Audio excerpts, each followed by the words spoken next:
อันนี้มันน้ำเพิงเนาะโอ้เป็นน้ำเพิงพี่น้องอันนี้เป็นหมาป่าอันนี้อยากจับเดือนเงินบักใหญ่พี่น้องเงินเยอะว่ะโอ้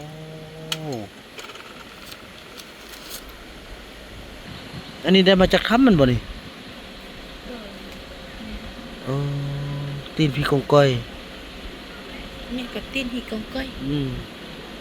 โอ้ปาโถมีนอแฮดนี่มันโตนั้น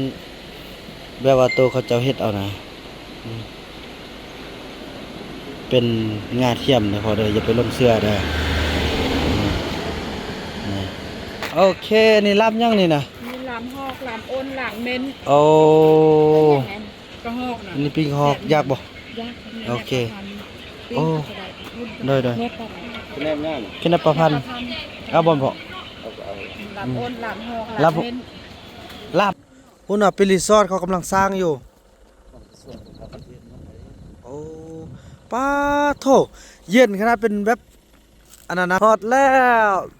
จุดชมวิวภูเก้าหลักนี่พี่น้องเอ้ยเป็นบทเช็คอินไทยโฮปนี่โอ้โถพุ่นน่ะเนาะลงไปกินข้าวเราเสื้ออยู่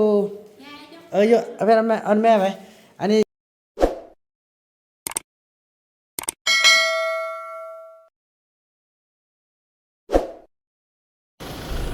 สบายดีท่านผู้ชมเปิดภาพบรรยากาศในมือต่อมาพี่น้องการเดินทางคลองบางบุญนำก็จะเดินทางไปทางหลวงพระบางพี่น้องเอ้ยเนาะก็ถือว่ามาแวะเติมน้ำมันเนาะแล้วก็มาแวะซื้อของกินของน้ำอย่างต่างโอ้พี่น้องทันสมัยละเดี๋ยวนี้นะแต่ละจุดมีพนักงานยืนจุดแนะนำเลยพี่น้องเอ้ยเพื่อแบบยุทธไทยเลยนะพี่น้องเดี๋ยวนี้นะสมมติว่าทางนั้นมีผู้ชายเนาะห้องน้ำผู้ชายสิก็มีแบบว่าเขาบอกให้เข้าแบบอย่างต่างกันนะแล้วก็ผู้ใดที่ว่าบ่เป็นยังเขาก็แนะนำอย่างต่างพี่น้องยืนเฝ้าเบิ่งเลยป้าโถทันสมัยอีลี่พี่น้องเอ้ยเนาะสั้นว่าจังสั้นเลยพี่น้องเอ้ยส่วนตอนนี้ก็ได้ออกจากกันนั้นมาละส่วนพ่อบ้านนำก็ถือว่ามากวดเซ็กกวดแล้วก็คือดังที่ว่าเลยพี่น้องเอ้ยบ่มีไผบ่เป็นยังเลยพี่น้องบรรดาไขมันบรรดาหัวใจบรรดาเลือดอย่างต่างปกติทุกอย่างพี่น้องเอ้ยเนาะแล้วก็ดีใจพี่น้องเอ้ยแล้วก็สิได้ขึ้นไปทางพุ่นละว่าเรื่องไสยศาสตร์เนาะตามที่ทางหมอเนาะเพิ่นได้เบิ่งก็ว่ามีทางพ่อปู่แม่ย่าบรรพบุรุษเพิ่นอยากกินข้าวกินน้ำเพิ่นทวงเพิ่นถามหลายปีบ่ได้ไปหาเพิ่นว่าซั่นเนาะก็จะได้ขึ้นไปพี่น้องเอ้ยเฮาจะขึ้นไปขายยาไปนำพี่น้องเอ้ยเอายากันยังนิดนึงยาเขาก็ได้เนาะโตจังไดไอ้บุญยงปอสิตาลูกเด้ขึ้นมาลืมเนาะใส่เลยงามบ่เธอบังกองเด้บังกองเด้อแหน่มันจะพวกงามพุ่นเนาะโอเคพี่น้องจังซั่นละเนาะว่ากันต่อไปพี่น้องเอ้ยพี่น้องได้แล้วเขาก็ได้เดินทางเข้ามาฮอดทางหลวงเนาะทางด่วนแต่ว่าพี่น้องเพิ่นมาเอายาเนี่ยเพิ่นรัดท่าเอายาก่อนแม่นบ่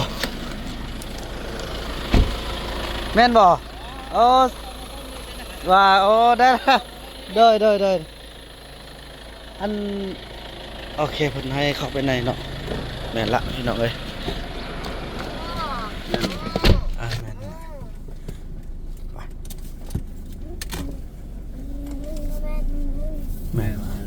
แต่เพิ่นอยากได้อยู่ห่มโอเคห่มก็ห่มไม่เป็นไรลูกค้าคือพระเจ้าเราต้องเอาใจใส่เป็นอย่างดีไปน้องๆอันนั้นเพิ่นสาวทุ่งเด้อยังสิฮอดลงเขาบ้างบ่เนาะอย่าเฮานี่สบายดีอันนี้ก็เป็นทางตัวแทนเฮาทางล่วงทางนครหลวงเวียงจันทน์เนาะเอาทุ่งยางเลยเนาะตรงเช้าเลยโดยชงซาวกินข้าวกินน้ำแล้วเนอะมาแล้วท่านได้กินไอออกมาแต่เช้าได้สาวท่องพี่น้องเลยเนาะนับนำกันให้มันถูกต้องเลย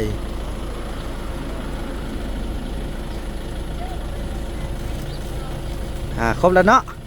โอเคพี่น้องจะได้ใจายเงินใจายคำแล้วก็สิได้เดินทางหลวงพระบางเนาะพี่น้องแล้วเนาะก็ถือว่าจ่ายเงินจ่ายคำกันไปที่เรียบร้อยเพราะว่าเมื่อกี้กับแวส่งให้ทางแม่จันดาลีคำมงซ่าเฮาอยู่ทางสหรัฐ5 ถุงพี่น้องเนาะให้ทางไอจันพรเพิ่นมาแวเอาเนาะ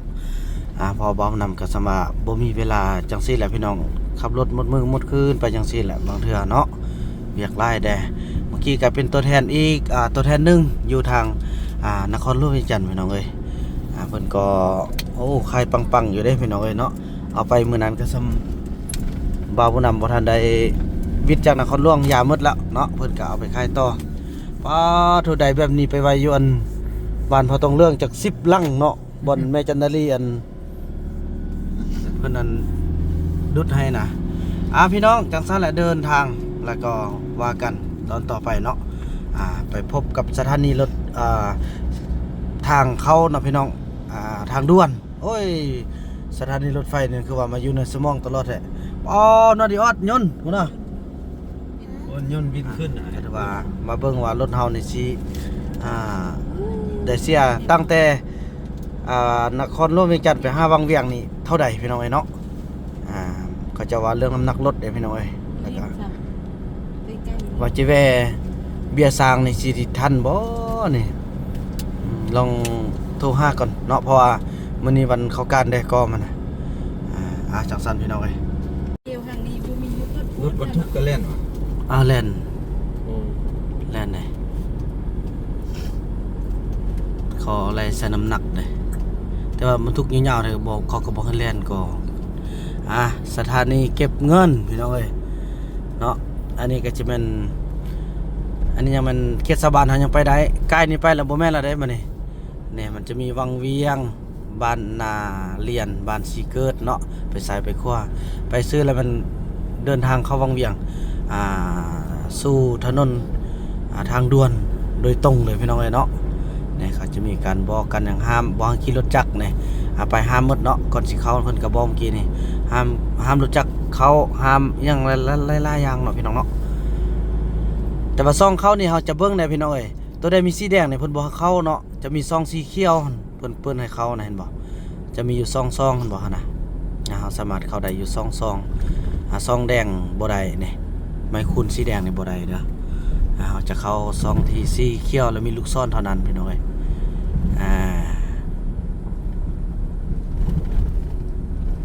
นี่แหละพี่น้องตอนเขานี่จะไหวมีแต่ไปกดเอาบัตรเนาะพี่น้องเนาะกดเอาบัตรมันออกมาแล้วก็บัตรออกหันมันก็จะซาประมาณก็บ่ฮอดนาทีดอกพี่น้องเขาจะไล่เงินเนาะไล่เงินเนี่ยเขาจะได้เข้าได้ซองนี้กับซองนี้พี่น้องเอ้ยนี่มาก็ยังซ้ายมากดเอาบัตรเนาะกลืบนี่พี่น้องบัตรจะมีซองบัตรเนาะคันผู้สูงอันนี้เขาเฮ็ดเพื่อจะเป็นรถสูงอันนี้จะเป็นรถต่ำรถย่างต่างเฮาก็ประมาณนี้ก็ได้ละโอเคพี่น้องเนาะอันนี้ก็จะเป็นบัตรของเฮาหลังจากเฮาได้บัตรเพิ่นก็จะเปิดเนาะเมื่อกี้กับพนักงานเพิ่นก็คิดว่าเฮาบ่เคยนะแต่จริงก็อยากให้ทุกคนได้เห็นจังซี่แหละพี่น้องเอ้ยนี่จะมีกองมีหยังมันจะบันทึกว่ารถเฮานักเท่าใดหยังต่างได้พี่น้องป้ายทะเบียนแม่น่ะเริ่มเข้าสู่ทางด่วนโดยตรงเลยบัดนี้ แล้วก็บ่ให้เขาบ่ให้ขี่อันนั้นได้พี่น้องเอ้ยบ่ให้ขี่ทางหลังอีกเนาะต้องขี่ทางในหมดในรถเก๋งนี่เขากำหนดนี่ประเภทรถเก๋งบ่ให้เกิน100 สาวรถเมล์รถนั้นบ่ให้เกิน100อย่างต่างเฮาก็น่าจะอยู่ใน100 สาวนี่แหละพี่น้องบ่ให้เกิน100 สาวเนาะบ่ให้เกิน100 สาวแล้วบ่ให้หลุด80 กิโลพี่น้องเอ้ยนะตอนนี้เฮาก็เริ่มขึ้นอยู่ที่60แล้วพี่น้องเอ้ยนี่จังซี่แหละสบายพี่น้องเอ้ยเนาะแต่ละระยะทางเขาเจ้าก็นี่แหละบ่ให้เกินซ้ำนี้พี่น้องเอ้ยซ้ำนี้มันก็ว่าบ่ให้หลุดซ้ำนี้เนาะซ้ำนี้มันก็ไว้พอแห้งแล้วพี่น้องเอ้ย80 กิโลเนาะนี่เริ่มขึ้นฮอด100แล้วก็ถือว่าบ่ฮู้เมื่อหยังล่ะพี่น้องเอ้ยเนาะแต่คือว่าแหละเพิ่นบ่ให้เกิน100 สาวบางคนก็แล่น140 150ตอนที่บ่าวนำขี่รถลีโวแท้แล่นฮอด160ก็มีพี่น้องเอ้ย ไว้ได้เพราะว่ารถไม่ได้รับประกันเนาะนี่เพิ่นก็บอกว่าซ่องขับช้าคันเฮาอยากขับช้าเฮาไปซ่องนี้พี่น้องเอ้ยเนาะแล้วคันเฮาอยากขับไวเฮาก็แม่นเข้าซ่องนี้นี่อันนี้ซ่องขับไวพี่น้องเอ้ยเนาะคันปกติธรรมดาก็ซ้ำนี้มาเล่นนี้แต่ละจุดจะมีกล้องวงจรเนาะจะมีอาการบันทึกการเดินทางทุกคันเลยพี่น้องเอ้ยจังซั่นพี่น้องพบกันอยู่พุ่นละทางออกเนาะตอนนี้เวลาอยู่8:15 นาทีเนาะเรากำลังเดินทางเข้าแล้วก็ฮอดประตูออกวังเวียงจะประมาณเท่าใด8:15พี่น้องเอ้ยเนาะว่ากันตอนต่อไปพี่น้องเอ้ยตอนนี้ก็มาฮอดอุโมงค์พี่น้องเอ้ยเนาะอีแม่เพิ่นก็บ่เคยเห็นจักเทื่ออีพ่อก็บ่เห็นเนาะก็มาเนาะนี่พี่น้องตามมาเที่ยวพี่น้องเอ้ยนี่ขึ้นมาแล้วเด้ใกล้จะฮอดแล้วเด้อนี่ชื่อหมดเลยแถวนี้เคยผ่านแล้ว คือผู้พนังเนาะตอนไปเฮียนเลย อยากไปหาน้ำก๊อกน่ะ เหยาไปห้าเมืองสังทองเนาะ นี่พี่น้องเอ้ย โอ้หนูมงจริง เนี่ยพูดในนี้นะแม่เขาจะซีสอดเลยนี่เห็นปะ เดี๋ยวนี่อุโมงค์เอาลอดพื้นดินเลยก็ลูก ได้เปิดตาก็นี่โอ้ไฟเขียวโอ้มาเซิร์ฟ อุโมงค์โอ้เดี๋ยวนี้เขาเปิดไฟแล้วคือตะกี้มันไฟดับป่ะนี่คลืบเดี๋ยวนี้มีไฟแล้วโอ้โหสุดยอดขณะนี้โอ้ตะกี้มืดมันบ่เป็นหยังดอกเขาจะมาลักสายไฟตลอดน่ะคนขี้ลักมาลักตลอดเดี๋ยวนี้คนก็มาใส่มาตั้งเครื่องทันสมัยแล้วเนาะ แม่นแหละ คนหลับบ่ได้ จักสมองเนี่ยจักชีวิต อันมิดนี่อุโมงค์นะนี่นึงฮอดนั่นเลยดิมีแต่ความยาวมีแต่800ปลายเมตรนึงนะบ่ฮอดกิโลซั่นนะ เรียบร้อยหืนหู้แล้วเนาะ แม่นแหละนี่ ดีได้เบาสุขฟังเด้อรถหืนหู้สิเด้ออุโมงค์สิเด้อ แน่ปัดออกมา เดี๋ยวได้เบาสุขไปฟังเด้อเรียบร้อยรถปูรถผ้าไทโอนั่นนี่เนาะแข็งบัดเลยเนาะ ตอนนี้8:49 นาทีแล้วพี่น้องเอ้ยเนาะบ่ทันฮอดชั่วโมงเทื่อเฮาแลนด์ไปพี่น้องแล้วก็ได้เดินทางมาฮอดเมืองวังเวียงเห็นแต่เบาสักจึกพี่น้องไอ้ท้ายลงเนาะนี่งามอีหลีพี่น้องเอ้ยเนาะสัตว์งามหลายนี่ตัวเมืองวังเวียงพี่น้องเอ้ยมันหินโอ้พาเครื่องเลยเนาะ จนมาครึ่งเลย ตอนนี้ก็เวลาอยู่9:12 นาทีเนาะพอเขาออกพุ่นเป็น8:15 นาทีเนาะเนาะก็ถือว่าชั่วโมงนึงเต็มๆพี่น้องเนาะชั่วโมงนึงเต็มๆยังอีก3 นาทีนึงพอเขาก็จะได้ไปฮอดอยู่สถานีเก็บเงินเนาะพี่น้องเนาะอันนี้คือวังเวียงแดนงามพี่น้องเนาะมานี่เติมหน่อยนึงก็สิฮอดสถานีเก็บเงินแล้วก็ออกจากทางด่วนแล้วก็เดินทางต่อโทรหานั่นพี่น้องเอ้ยว่าสิพา FC แวบ่าวเบียร์ช้างแต่เพิ่นก็ค่าประจำการแด่เมียเพิ่นก็หรือว่าแม่เซียนก็พอดีไปซึมช่วยพี่น้องเอ้ยเนาะก็เลยว่าเอาเป็นโอกาสหน้าพบกันพี่น้องเอ้ยเดี๋ยวโทรขอกันละเนาะกันหน้าค่อยว่ากันบัดขึ้นบ้านขึ้นเฮือนพุ่นละพี่น้องเอ้ยพี่น้อง9:15 นาทีพอดี1ชั่วโมงเต็ม 1 ชั่วโมงเต็มเลย พอดีฮอดสถานีเก็บเงินการพาซ้ำกำนัดเลยพี่น้องเอ้ยเนาะบ่ปิกบ่ป้ายแท้ๆเลยไหมแล่น100 สาวเนาะ100 สาวก็มีแล่น100 สาวแดแล่นถ้ามาทบิดก็100นึงแหน่มันมีเจ้าหน้าที่เพิ่นบอกปุ่นเดียวนี่เบิ่งเดียวไปซอกกันซอกกันปั๊มกันเนาะนี่พี่น้องเอ้ย ม ถือว่าบ่ปิดบ่ไปแท้ๆพี่น้องเนาะ9โมงกับ15นาทีไหล1ชั่วโมงเต็มพี่น้องบ่หลุดบ่ลื่นแท้ๆโทพี่น้องเอ้ยนี่แหละมันจะซาเขาจะคิดรายเงินกับเบ็ดเดียวพี่น้องเอ้ยเห็นบ่ฮอดนาทีสำหรับนี่หลังจากที่พอเราออกจากอันด้านทบิดพี่น้องเขาจะกดเอาเนาะอันนี้เขาจะยื่นให้เขาเจ้าจะไล่เงินอยู่ในนี่แหละพี่น้องเอ้ยเนาะทันสมัยอีลี่พี่น้องเอ้ยบริษัทร่วมทุนพัฒนาทางด่วนลาวจีนพี่น้องเอ้ย เรียกพาทาง แม่นแหละเสียโอเคเจ้าเนี่ยพี่น้องเขาจะยื่นให้พนักงานเฮาเนาะเพิ่นก็สิคิดอะไรเบิ่งอันน้องนกเอาเงินเด้อเอาเก็บแล้วโอ้น้องนกเก็บแล้วเพิ่นจะบ่รับเงินโอนเด้อพี่น้องเอ้ยเอาเงินสด231,000เนาะแต่ว่าเพิ่นจะบ่เอาเงินโอนพี่น้องเพิ่นจะเอาเงินสดอย่างเดียวเนาะจังซี่แหละพี่น้องเอ้ยผู้ใดที่ได้เดินทางมา231,000ได้เดินมากะอันนี้ซ้ำกับบอกทางกันได้พี่น้องเอ้ยเนาะมันก็จะมีแจ้งบินอีหยังต่างพวกเฮานี่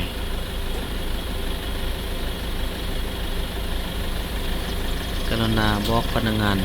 ถ้าเอาบ่บินมันจะมีเบอร์โทรฉุกเฉินจะขอบใจหลายจะน้องนี่บอกจะบิน มันติดไปนะ เงินติดไปนำเนาะพี่น้องกลับออกจากทางด่วนไปสู่วังเวียงในพี่น้องเลย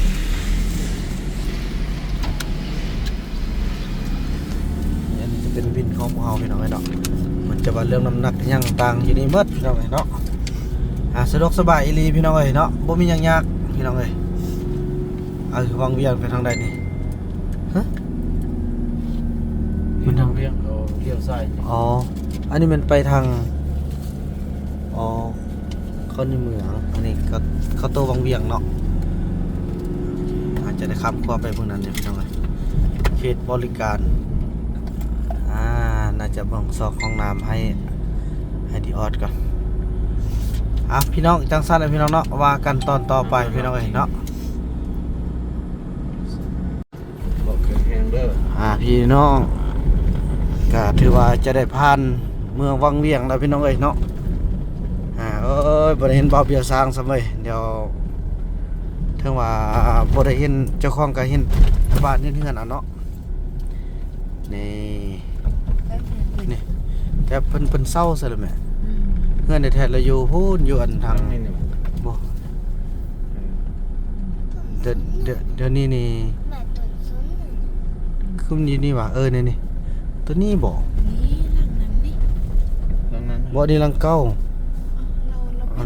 แล้วยายเด้ นี่หลังนี้สนะ นี่ยายหลังนี้ การเปลี่ยนสาร นี่โอ้ไปกันแล้วก็แม่เซี่ยวก็ไปซึมช่วยพี่น้อง บริการ ห้านเบียร์สร้างนางใจบริการถ่ายรูปบัตรด่วนก๊อปปี้เอกสารลางรูปทุกขนาดขายอุปกรณ์ห้องการแล้วก็มีทางนี้ได้มีซ่องแนวได้ที่นี่บริการพิมพ์บัตรเชิญเซาสุดคู่เบาสาวเครื่องประดับคู่เบาสาวถ่ายรูปมีอย่างพาวเวดดิ้งตกแต่งงานนี่พี่น้องเนาะเพิ่นย้ายมาอยู่เทิงพี่ละเมื่อก่อนอยู่นี่เนาะโอ้ตัวหักก็คือว่าแหละถ้าคนตั้งเวียกจังซี่แหละพี่น้องเวียกหลายนี่เมื่อก่อนอยู่นี้เนาะเซาอยู่นี้พี่น้องเซาอยู่นี่แล้วออกไปแล้วบ่มีงานเดินบานเด้ว่าสิมาแวะกินน้ำกินได้เพิ่นก็ต่างคนต่างติดภารกิจพี่น้องโทรหากันแล้วเนาะ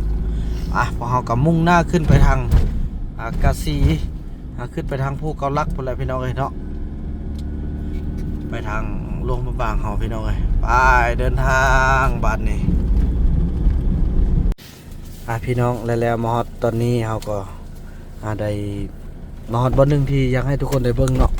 ก็ถือว่ามีป่าพี่น้องเอ้ยเนาะบรรดาป่าไป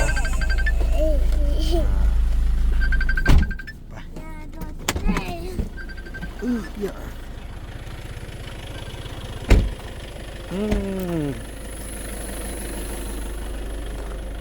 เอ้าน้ำขุ่นแล้วเนาะเอ้า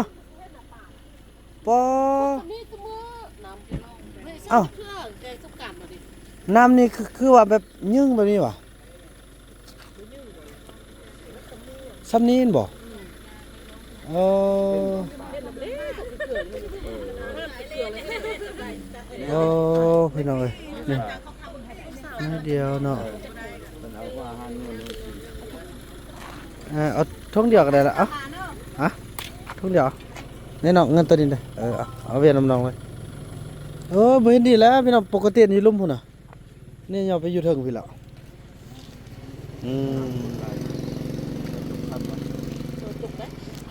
ไป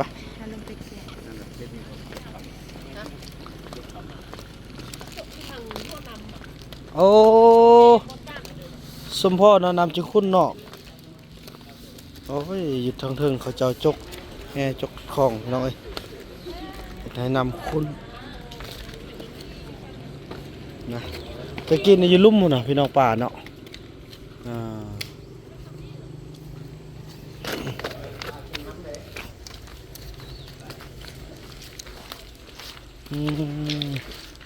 เนี่ยมีถึง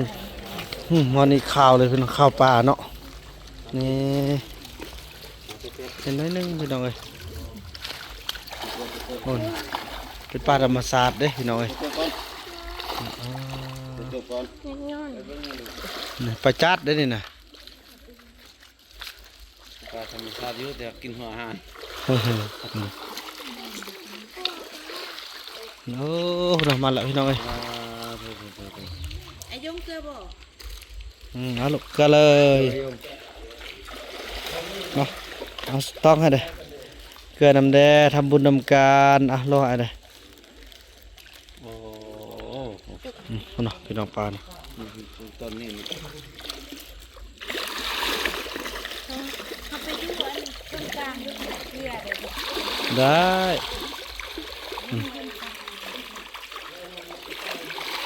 ปลาขนมใส่เฮนดิโอ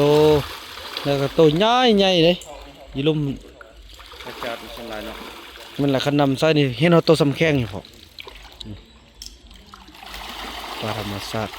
จนข้าวเลยพี่น้องเอ้ยเนาะ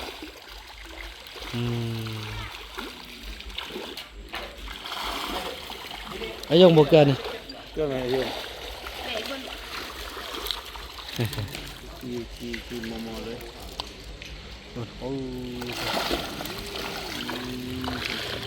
นั่นแหละพี่น้องเนาะ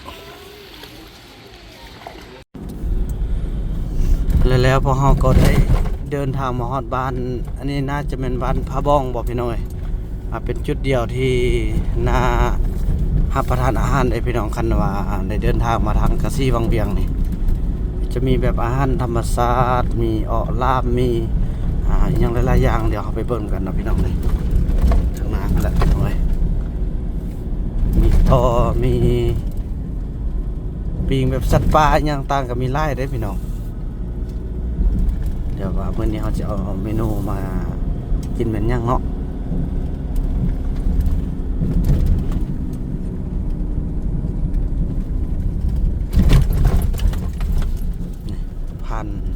ผ้านั่นเลย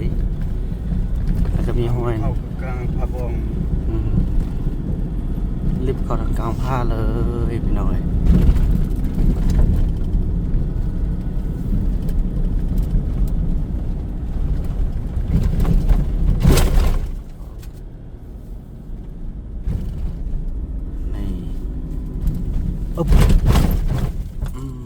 ตอนนั้นคือว่าเริ่มตั้งแต่นี้ไป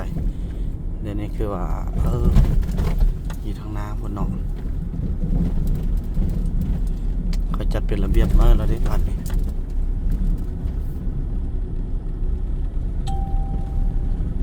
สุดนี้นี่ตั้งกับสุดแล้วเว้ย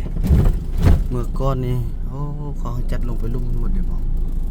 มีอาหารมียัง เมื่อก่อนนี่เต็มเลยแขกคน โอ้เป็นห้างละวัดนี่บ่มีหยังเลยพ่อ นี่บ่มีหยังเลยหรือว่า คือว่าเห็นอันมีครัวไปประมาณเขาไป เรื่องมันฟังนั่นหุ่นบ่เนาะ เขาจัดสรรไปคุณเลยไปจ้ะ เนาะอ๋อบ่คือเก่าล่ะพี่น้อย ตลาดเขาเลยแต่ก็เป็นตลาดเนาะ ห้างหมดเลยเด้เมื่อก่อนก็เลยเต็มคนน่ะ โอ้ โทษบ่คือเก่าล่ะพี่น้องเอ้ยบ่มีอันกินเต้บ่อาจจะซอกเฮ็ดนี่ก่อน แล้วเธอเขาเข้าอันจุดรวมบ่อนอาหารง่ายเขาเลยไปจ้ะ เนาะเรามันก็เนาะ อันนี้ก็อาหาร อันนี้เป็นหยังนี่หน่อส้ม มีเหล้าบงหยาโอ้นี่เป็นบังนี่บังเอาไปจอดนี่ทางหน้าบันบอกเขาบ่ได้ขายเครื่องกันนี่ยันเขาสิว่าหาแหละบ่นึงจะนี่จอดตันกันแล้วบ่ซื้อของกินนำกันป้านี่มันบังมีหยังวะมาน้องๆเอาเงินมานำเอาก็ลองเบิ่งเนาะคันว่าไปตากินเขาก็สิกินพี่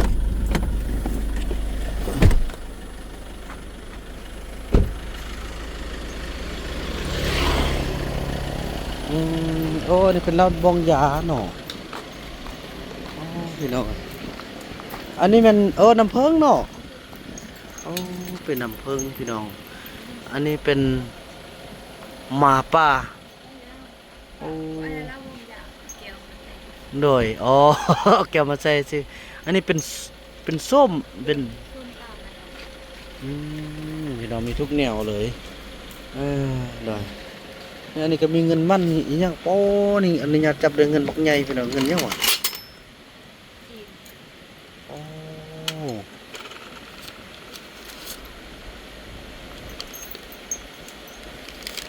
นี่เป็นเขาเจ้าเฮ็ดเอาเนาะนี่ของแท้ได้นี่เนาะเชี่ยวมีพี่น้อยเนาะเครื่องประดับอหยังก็หลายๆอย่างพี่น้อยเนาะแน่โอ้อันนี้ได้มาจากถ้ำมันบ่นี่ตีนพี่กงก้อย นี่กับตีนฮีกงก้อย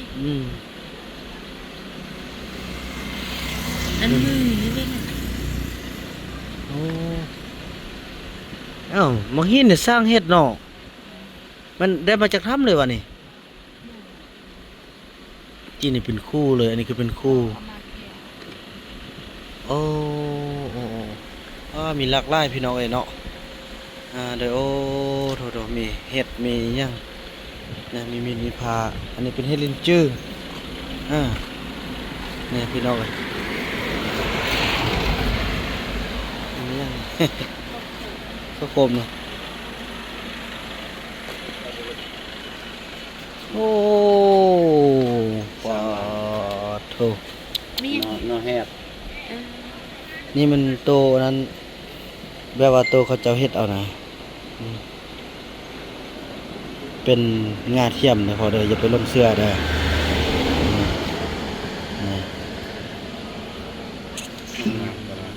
อันนี้เป็น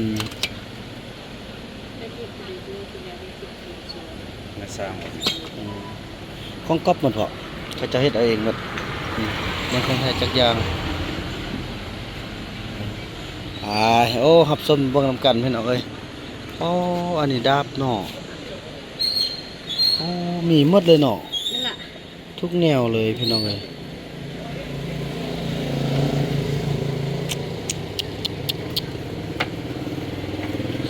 สมมุติว่าทอดเบิ่งดูเป็นแบบใดนี่ ฮะ แล้วลองทอดเบิ่งดูเป็นจังได๋ทอดให้เบิ่งแดลองทอดเบิ่งดูเนาะโอ้งามเนาะโดยดาบแบบใดก็มีพี่น้องเอ้ยมีหมดทุกแนวเลยนี่ถูกอันนี้เครื่องปลาคลองดงอันนี้มันยอดบุญปูพี่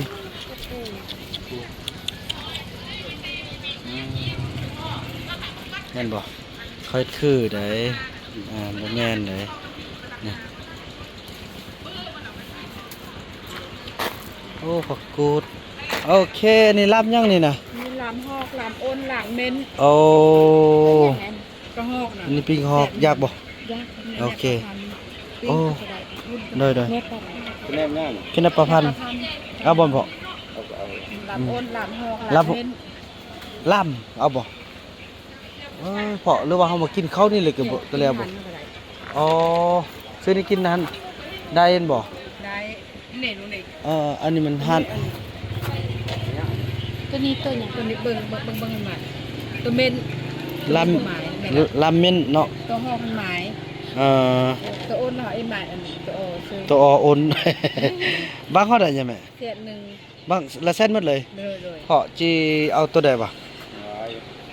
จีเพิ่นจะกินลำหยังลำตัวเม่นหรือลำตัวอ่อนหรือว่าลำกระหอก เป็นตัวอ้นตัวหอก กินตัวนึงก็แล้วตัวนึง นี่ก็ว่าหั่นล่ะ ไปยากมากเลยนะแต่ว่ากินบ่ร้อนกินปี เออ ตัวเม้นตัวหอก อันนี้เด้อเอาแล้วเนาะอันนี้เนาะ เด้อ โอเคปิ้งฮอก เอาเม่นกับปิ้งห้องนั่นก็แล้ว โอเคเอาเม่นโอเคเอาเม่นแล้วก็ไปกินพุ่นเนาะ ได้ อ่าเธอว่าอันนั้นเนาะอันเข้านี่บ่เขาถอยรถมาพี่เอารถนี่ถอย ถอยมาได้เนาะ โอเคอันนี้เป็นห้านเฮาอันบ่ แม่น โอเคเอาจัดให้เลยเด้อฝากใส่แล้วก็ใส่มีถ้วยมีบ่วงพร้อมติ มี โอเคโดยเอาจัดกันเลยแล้วเงินนี่จ่ายพุ่นหรือจ่ายอยู่นี่ นี่ก็ได้ จ่ายเลยเนาะถึกอยู่200,000เนาะ ที่เป็นสองเสือ โอ้พี่น้องเอ้ยอันนี้ได้พออัน อันนี้50 อันนี้ แม่น่ะ ประพันธ์ ซื้อไปกินแรง โอเคซื้อไปกินแรง แซ่บก็ได้แต่แทนเสือ เอ่อ มันกลัว เอาอันเดียวก็อิ่มแล้วติเอาอันเดียวก่อนโอเคเป็นอยู่2,500เนาะซื้อกินมื้อแรงพร้อม กินแรงเนาะ โดยสะทงไว้ให้ลูกเด้อโอเคพากัน จานซะบ่ได้เด้อฮะ โปโทอันนี้มันอยากเฮาซื้อปูเด้อมันกิ่งมาห้านี่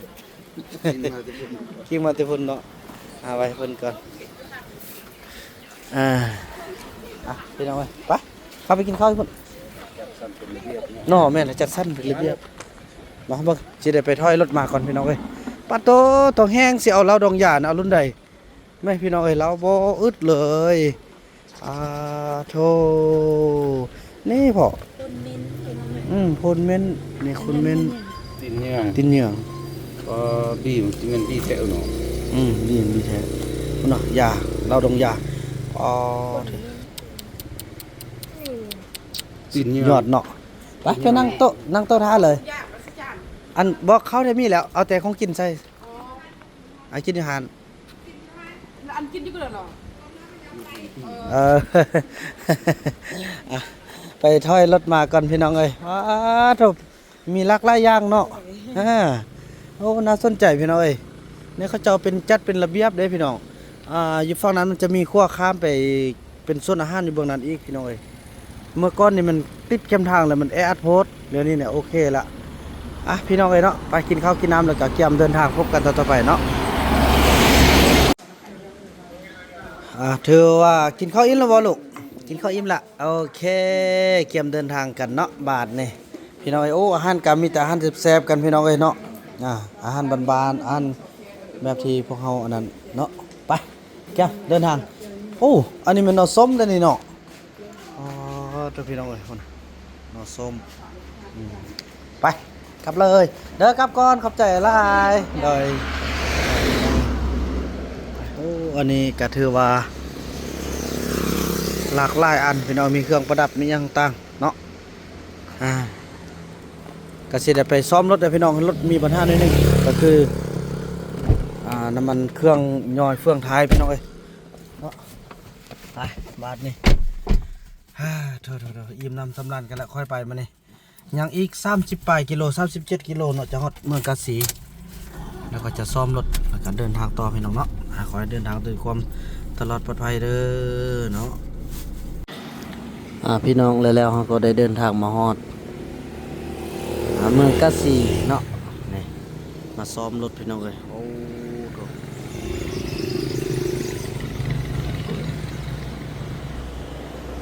็ได้ใช้เวลาอยู่2-3 ชั่วโมงแล้วพี่น้องเลยเพราะว่าโตที่ตั้งแต่ไปนาเวนมานะพี่น้องเนาะเป็นแต่ตอนไปนาเวนมาแล้วพี่น้องก็เลยว่าจอดก็ ช่วงนั้นเขาเจ้าจอดอยู่แต่บ่อยู่มาคดีเพิ่นก็อนามัยและเฮ็ดใหม่หมดพี่น้องเนาะก็ถือว่าก็โอเคเลยพี่น้องเนาะโอ้สองคนนี่โอ้โทอุ้ยเฮ็ดหยังเนาะปาดแค่แล้วแต่มีหมู่ลิ้นนำพี่น้องเอ้ยเนาะโอ้น่ะนี่พ่อแม่ก็นอนถึงท่าพี่น้องเอ้ยเนาะเมื่อยการเดินทางสามนกก็อยู่นี่อันนี้คือกลางเมืองของเมืองกะสีพี่น้องเอ้ยเนาะเป็นบ้านพักร้านอาหารอยู่แถวนี้หมดกันพี่น้องเอ้ย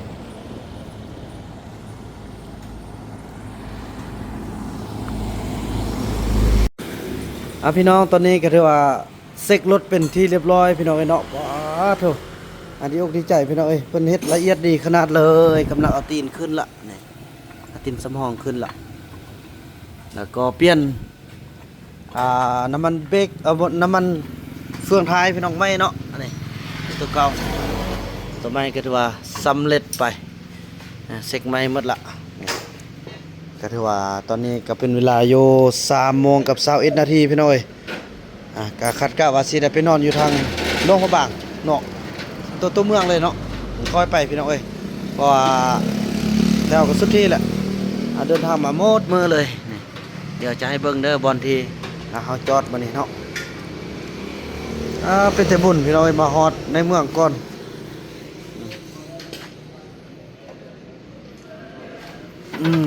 เป็นตั้งแต่ตอนพาอันเบาเฟืองอันนั้นแหละคนนี้ออกไปพุ่นไปซะเกาะเพิ่นน่ะไปเอายาอยู่ทางบ้านนาเวนเนาะพี่น้องเนาะตินสกัวสำห้องขึ้นก่อน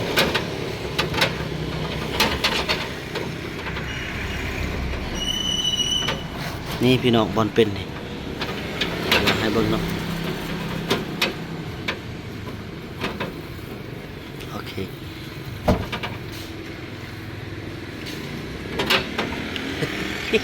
ไอเดียว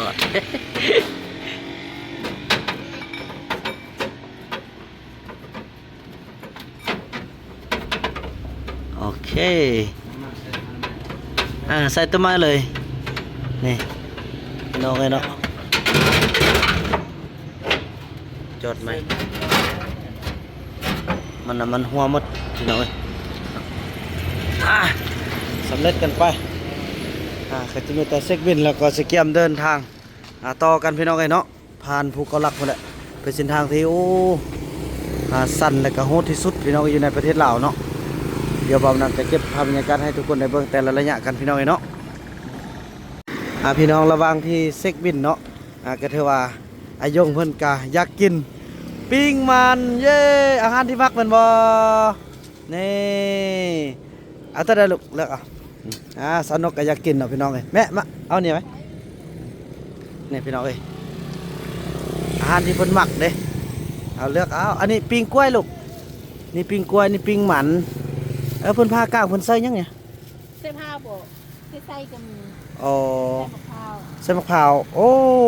เอาตัวใส่มะพร้าวตัวนั้นก็แม่นคือกันเนาะเอาเลยแม่กินตัวใดเลือกเอาเลยลูกพายเลี้ยงมื้อนี่น่ะ ลูกพายเลี้ยง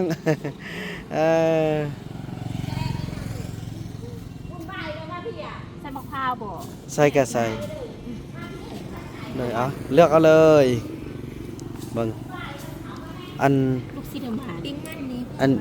อันนี้สุกแล้วเนาะสุกแล้วบ่หรือว่าตัวนี้สุกกว่าตัวใดตัวมาอันนี้ตั้งแต่เช้าติ บ่จีแต่สวยเลยบ่มีมือ อ๋อโอเคอันเท่าใดเนี่ย ส่งด้วย 5,000ก็ซื้อใส่ อ๋อ จะซื้อใส่ละ3หน่วย 3หน่วย 5,000 3หน่วย 10,000 3หน่วย 5,000 เอาใส่เลยใส่หมดเลยเอารวมมันเฉพาะนี้เอาจาก 50,000ได้บ่3หน่วยเนาะอันนี้50,000เนาะ ตัวนี้เลย15เลย เอา15แล้วก็ไล่กันเลยนี่ โอ้สะไซพี่น้องเอ้ยโอ้หาก็ได้กินปิงมันสะไซปิงกล้วยสะไซแล้วเนื้ออันเนื้อมะพร้าวมันกะบ้านอยู่ติอ๋อโดยโอเค3อันต่อ10,000เนาะ3อัน10,000 6อัน20,000 6อันต่อ20,000 12อันต่อ40เนาะ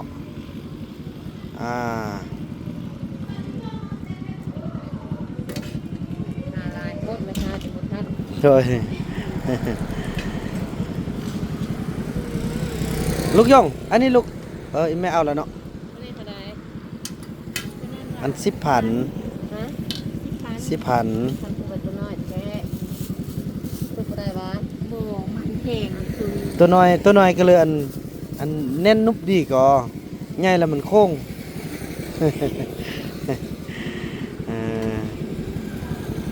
กินมันปิ้งกันแล้วก็กล้วยปิ้งได้เท่าได้แล้วนะ1 2 3 4 5 6 เมืองหลวง โดย6แล้วเนาะ คือไม่ได้ อืม เอาเสื้อมันเป็น50บาทเสื้อมัน โดย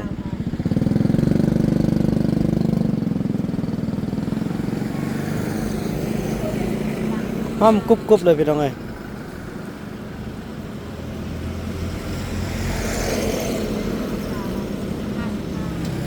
ย่ามันนี่ต่างหากเอาบ่มันบวกใส่ต่างหากเอาเราอันนี้นี่กล้วย50เบิ่งมันได้จักอันก่อนคือ50น่ะ3อันต่อ106อันต่อ2012อันต่อ40 12อันได้จักอันเหรอ12แล้วบ่นะ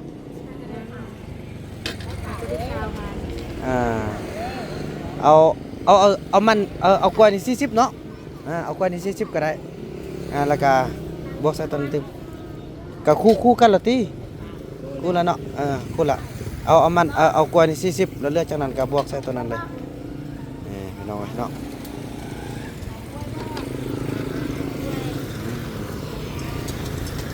บ่าวบ่นำไปใจค่านั่นก่อนเนาะพี่น้องเนาะค่าซ้อมแปลงค่าใส่น้ำมูกน้ำมันค่าอิหยังต่างพี่น้องเนาะโอเคแล้วก็มากันหมดแล้วสาวนกมาแล้วได้แล้วบ่มาลุกขึ้นเลยเมื่อกันเด้อขอบใจหลายเด้อพี่น้องไปมาเอามากล้วยมายายกันบัดนี้เอามากล้วยมายายกันแล้วก็เตรียมเดินทางขอให้ตลอดปลอดภัยบัดนี้อย่าเจ็บอย่าเป็นเนาะพี่น้องเอ้ยก็ถือว่าน้ำมันเครื่องเฟื่องไทยเนาะ3 ลิตร 300,000แรงงานแล้วก็บวกอีอัน500,000พี่น้องเป็น800,000พี่น้องเนาะก็ถือว่าเฮ็ดมาโอ้จักสมองหลายชั่วโมงนี่เนาะเฮามาฮอดตั้งแต่ตอนประมาณ12 โมงเนาะแม่ฮอดประมาณ12 โมงพอ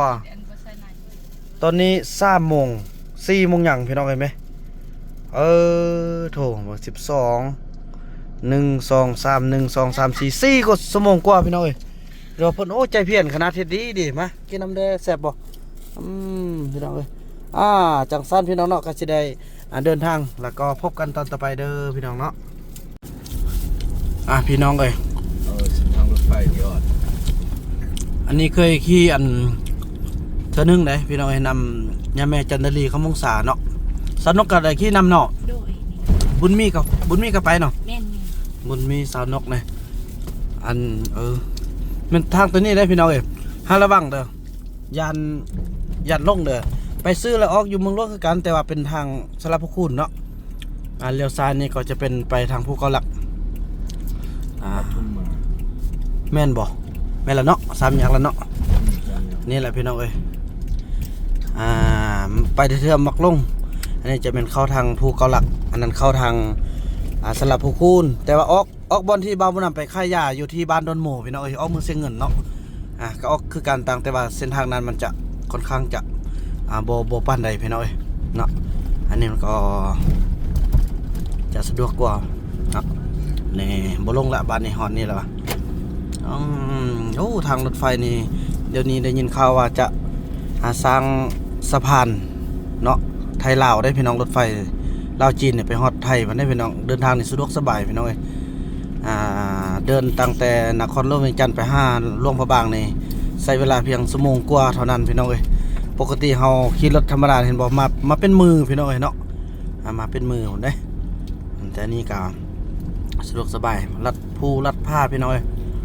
ราคาก็เป็นกันเองความนิ่มนะพี่น้องจอกเขาเอาน้ำใส่จอกตังปะรถนะแต่หลวงพระบางไปเวียงจันทน์หาหลวงพระบางนี่บ่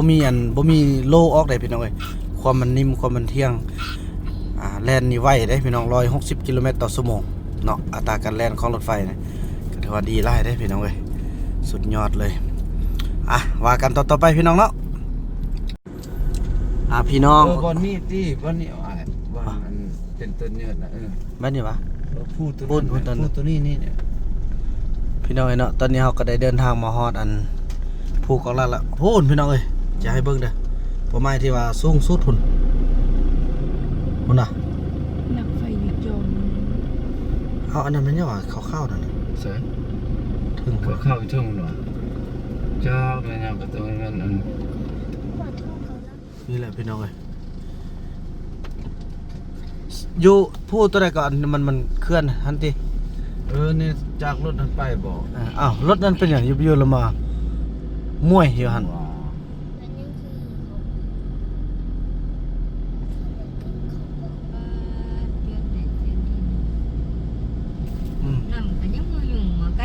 พุ่นน่ะอันนั้นมักหินมาแต่พุ่นแหละ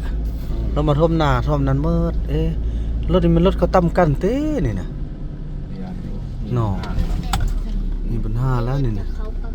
เนาะรถเข้าประคุมเลยเนาะรถจะเข้าประคุมไอ้ดีออดก็สร้างว่ารถจะเข้าประคุมเป็นอาการเดินทางเนาะใส่หัวบอลนี่ปะ มันบนนี้คันว่ามันจับขั้วมาน่ะมันบนนี้นั่นแหละ ขั้วเนี่ยพันฮอดเด้อ มันบ่ที่มันเทิงพุ่นแล้วเฮาเลี้ยวเห็นขั้วนะ เรียนขั้วเนี่ยเบิ่งเขาเขียนว่าบริการเติมน้ำ บ่อนอันค่อยว่าเสื้อเล็กว่างแล้วรถมันหักดูดรถไปนะ เบิ่งลองบอลนี่เด้อนี่แหละพี่น้องเป็นผู้แล้วมันหักดูดเองนะอะไรกับคืนโมเมนต์เด้อต้องเป็นทางหน้ามันเนาะต้องเป็น พุ่นน่ะพี่น้องผู้พุ่นน่ะขึ้นไปถึง มันดูเป็นนะนี่เนี่ย มันหักไล่ไปทางหน้าเองนะ เดี๋ยวต้นจุยพ่อมาของลูกพุ่นมาเนาะดูดไปทางเวียงรถมันไล่ไปทางเวียงแต่เบื้องทางเขาจะเป็นอันเดินเยินอันนี้เลยนะ เอาอันคันเฮา พี่น้องการเดินทางเฮามาฮอดกลางภูโอ้ลมเย็นขนาดเท่าเนาะปอดซ้ำกับแอร์เลยเนาะแม่เนาะจังได้มีคือมีความรู้สึกว่าเย็นบ่ลูกลงมาเบิ่งแม่ลูกลงมาแม่อยู่พี่มีรีสอร์ทว่ะโอ้โถพุ่นเนาะโถทางเข้าหันนี่เนาะเขาหันไปพุ่นน่ะเป็นรีสอร์ทเขากำลังสร้างอยู่ป้าโถเย็นขนาดเป็นแบบอันนั้นนะพี่น้องเอ้ยเป็นแบบทั้งอันผู้สูงเลยคือแอร์เนาะพุ่นน่ะเย็นบ่สุดยอดเลยเนาะ ไอ้ยองเขาแม่พี่น้องเอ้ยพุ่นทางนี่โค้งไปโค้งมาโค้งไปโค้งมาพุ่นหันทบซอกมาหันทบซอกไปพุ่นลมพุ่นเส้นทางรถไฟไปทางลมพุ่นทางนั้นน่ะจะเห็นดีโอทางนั้นน่ะ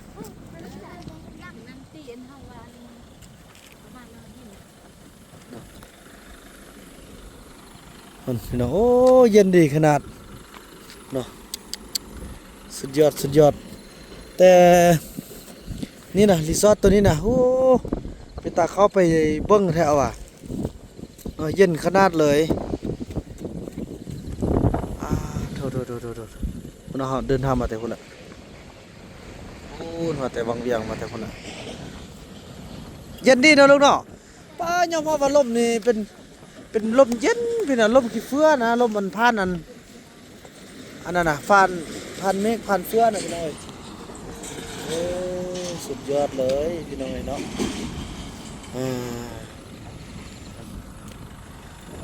พี่น้องเก็บเดินทางพบกันต่อไปพี่น้องไอ้เนาะปุ่นอันนี้ยังอยู่ถึงก็มีเม็ดอันฝนปุ่นแหละพี่น้องยังถึงเติมอันนี้บักทางกลางพี่น้องไอ้เนาะมาพักรถนิดนึงเนาะเย็นขนาดเนาะอยากให้อากาศสำนีตลอดเลยเนาะน่าจะประมาณ25 องศาพี่น้องสำนีนะเย็นดีขนาดเลยไปพี่น้องเนาะอายุขึ้นรถแล้วพี่น้อง มีรถฟอสประจ ฟอร์ดประจำนี่อันนี้แหละ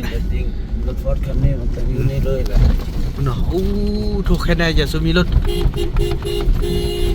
คุณอันนี้เฮี้ยวลุ่มเลยพี่น้องเนาะ โอ้บ่นี่แม่เบิ่งบ่ได้เลยบ่ เดี๋ยวไปเลี้ยวหินแต่ฟังก็จะมีเจอหลาบ บ่นี่แล้ว ก็นี่แหละรถมักกายแล้วก็จิ้วลงลุ่มพุ่นน่ะ เพราะว่าลูกหมูด้วยไป บ่อยู่เทิงอะนะพ่อกับแม่ก็เลยไปรีสอร์ทแม่จะ เทิ ทาง งเป็นทางเพียง เพียงแม่ถือว่าหมดแล้วนะพูดนะแม่ละบ่ใจบ่สู้พี่น้องนี่พี่น้องอันนี้มันจอมผู้ที่สุดแหละนี่นะมีอาหารมีห้องน้ำมีการบริการของกินของอยู่พี่น้องเนาะนี่ แต่อยากทำบอลเคยเนาะ อันนั้นเลยสุดเลยนั่น สุดบนหั่นแหละ หมดเลยแม่บอลอ้วยนะนี่อันนี้ วันนี้ไปธรรมดาซื่อแหละ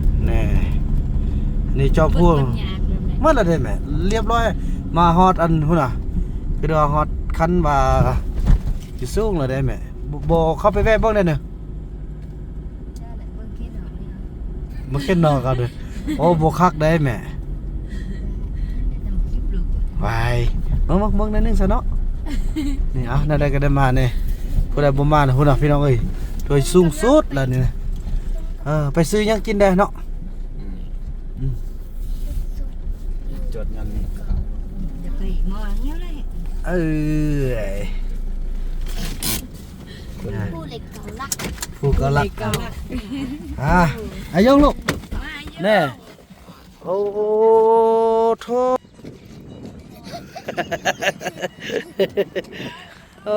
พี่น้องโอ้ยแม่บอลลงมาเบิ่งเลยพี่น้องอันนี้เนาะฮอดแล้วจุดชมวิวภูเก้าหลักนี่พี่น้องเป็นบอลเช็คอินไทยโฮกนี่โอ้โทเนาะคอยได้อย่าสวดอันเด้อนี่บอลไทยโฮกกันบอลยืนไทยโฮกเนาะมันเมื่อกี้เขาอยู่ผักลูกมุนเนาะถึงเวลาพี่น้องลมเย็นเซยโอ้เขาก้มไปแป๊กมาพุกด้วยนี่มาแป๊กเสียงขวางเย็นร้ายเนาะเขาละมักอีแม่ละบ่มักเนาะบ้านนอกเนาะอีแม่เนาะเราบ่ลงรถเลยพี่น้องน้องนกยานกับพ่อนี่ ค่อยก็ว่าค่อยอยากสุดแล้วได้ อีแม่นี่บ่ได้พี่น้องอันนี้มันอันนั้นเด้มันบ่แม่นอันนั้นเด้บ่แม่นอันบอลเขาเข้าไปกินอันกาแฟกินนั่นเด้เนาะพี่น้องสุดยอดเลยอาหารอยู่ทางนั้นพุ่นเนาะมีหยังต่างๆดูพี่น้องโอ้เย็นขนาดเลยพูดเดียวบ่อีแม่ส่องเพิ่นสิว่าอย่าเฮ็ดอันนั้นสิว่าเลยจะได้ยองเย็นบ่ลูกเย็นเนาะอย่าอยู่ให้เมียงบ่เย็นซำนี้เนาะ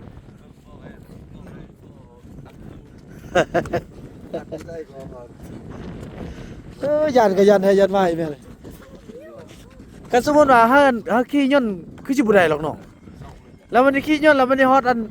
ดพวกเราเขาให้รถจองสิเนาะแฮงฟุกโอ้พี่น้องเย็นขนาดเลย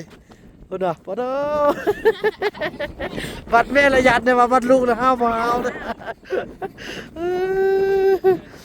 เนาะก็ว่าแหละพี่น้องจังสั้นว่ากันต่อไปเด้อเขาจับเปิดเพลงเนี่ยไปเฮาไปซื้ออันไม่ยังกินแล้วก็เดินทางเนาะพี่น้องโทพี่น้องแล้วพวกเขาก็ซื้อของอยู่ของกินเนาะซื้ออะไรทำไมอันนี้60อันนี้60 โอ้เส้นอยู่พุ่นก็ยังคือโอ้พุ่น50เนาะ เอาก็มันก็คือว่าแล้วก็จะหมดพี่ปุ๊ดจุขี้เฟือเลยพี่น้องความมันนั่นน่ะซ้ำเขาขี้ย่นก็สิเป็นอันนี้แหละตีเขาขี้ย่นน่ะเบิ่งรอบๆ แม่กินแล้วบ่กินต้นเย็นนี่ มอมพูก่อนบ่แม่แม่ขี้เฟื่อนหุ่นน่ะบ่มอนี่หุ่นน่ะเลื่อนไกลพี่น้องเอ้ยเนาะพี่น้องว่าจังซั่นแหละพอเขาเจ้าเปิดเพลงกันเนาะพี่น้องเอ้ยเนาะอยู่ทางนั้นก็จะมีการบริการเครื่องดื่มเหล้าเบียร์อิหยังต่างแล้วพี่น้องเอ้ยเนาะพุ่นน่ะสังเกตได้ผู้ใดจนใส่เสื้อกันหนาวพี่น้องหนาวเนาะใส่เสื้อกันหนาวใส่เสื้อกันลมมัดพี่น้องเอ้ยเนาะยามหนาวยังเป็นไห้อดีออดว่ะ พี่น้องไปแล้วก็จะแม่นลงดักลงใส่อันเมืองนานพุ่นแหละพี่น้องเอ้ยแม่นบ่เมืองนานเนาะเมืองนาเมืองบ้านนาเมือง บ้านนาเมืองนานเนาะบ่เป็นเมืองเสียเงินเด้อเนาะ บ่เมืองนาน พี่น้องเอ้ยจังซั่นแหละว่ากันต่อไปเนาะว่าเบายงจะไปพักอยู่ไสคืนนี้กันพี่น้องเอ้ยนี่เขาเกี่ยมสิอันนั้นได้ปูย่างนี่ย่างตามโทษพี่น้องแล้วก็จังได้เฮ้ยพี่น้องหลายคนหลายท่านอาจจะคุ้นเคยดีกับบ้านพักนี้สบายดีพ่อเด้อก็ถือว่าบ้านพักที่พวกเฮาพาเซาลี่เซาติกมาค่ายใหญ่ตอนบุญทรงเหือเนาะพี่น้องเอ้ยมามื้อนี้พ่อก็ได้มาแว่แกย้อนความมักความแพงจังซี่แหละพี่น้องเอ้ยไปใส่ก็คิดฮอดคิดถึงพ่อเอ้ยเด้อมาตลอดเป็นขึ้นหอดก่อนได้ยกลูกเอากระตาได้ลูกได้บางลูกสิจำให้ไปขึ้นไปบางน้องจับโอ้ยพี่น้อยถ่ายไรกับบ่ได้มันเขาจะเปิดเพลงพี่น้องเอ้ยเนาะไปขึ้นว่าคนพูดแล้วก็กินข้าวเว้นตาไปบ้านนี้นี่ขึ้นฮอตสติ๊กซอรี่เด้พี่น้องเอ้ยเนาะนี่บอลบอลนำข้ออันวานเพิ่นไปปลูกอยู่บ้านเขาต้องเหลืองไปหน่อยเนาะจังสั้นพี่น้องเอ้ยพบกันตอนต่อไปมานี่ขึ้นมาพี่ละไทยคลิปสะดวกแล้วบัดนี้ไปขึ้นเลยไอ้เว้ยตาตี้ยัดในกองเงียนตี้ไอ้บุญยงเขาเนี่ยนะขึ้นไปบัดนี้มาแบบครอบครัวพี่น้องเอ้ยสิแหละ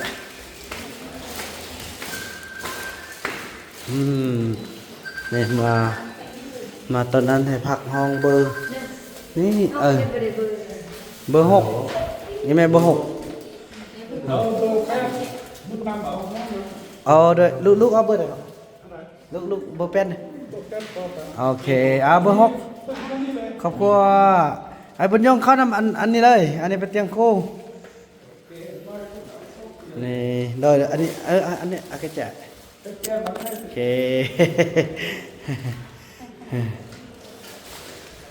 คอันนี้เป็นห้องเขาอีแม่เด้อพากันอาบน้ำเด้ออาบน้ำแล้วก็ลงไปกินข้าวรอเสื้ออยู่เยอะเอาแม่ไหมอันนี้อีพ่ออีแม่นอนเตียงนึง2คนนอนเตียงนึงเด้อโมยนอนกันเลยนอนห้องเดียวแต่นอนคนละเตียงเด้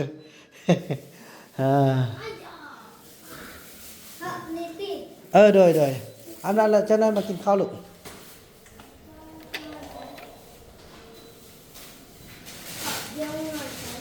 เราจะนอนลูก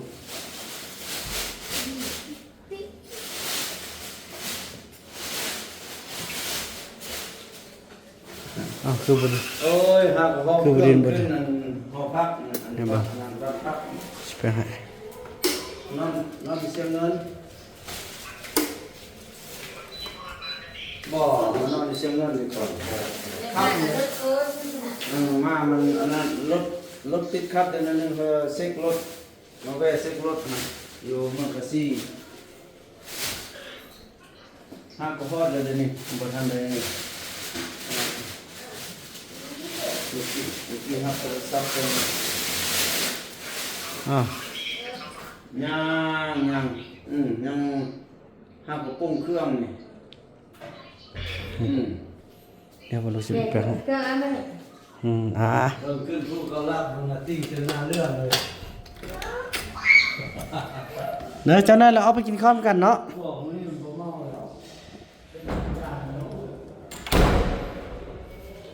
ห้องเบอร์8นี่อยู่ใกล้ๆกันครึบโอ้โหทำไมเป็นสีชมพูอย่างนี้ สวยงามมากเลยนี่ยังไงล่ะฮ่าเธอมาเปิดแอร์เหรอเอ้ารีโมทแอร์ใช่น้องอ๋อ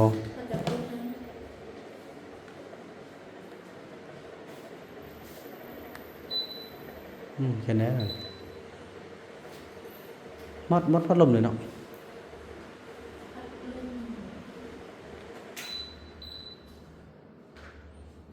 18 องศาพอดีพี่น้องเอ้ยถ้าเราก็จะได้เกี่ยมอาบน้ำอาบในแล้วก็เกี่ยมไปกินข้าวกินน้ำแล้วเนาะแล้วก็พักผ่อนอยู่ที่นี่ก่อนน้ำอื่นก็จะเดินทางต่อพี่น้องเอ้ยเนาะคลิปนี้บ่าวนำขออนุญาตกล่าวคำว่าสบายดี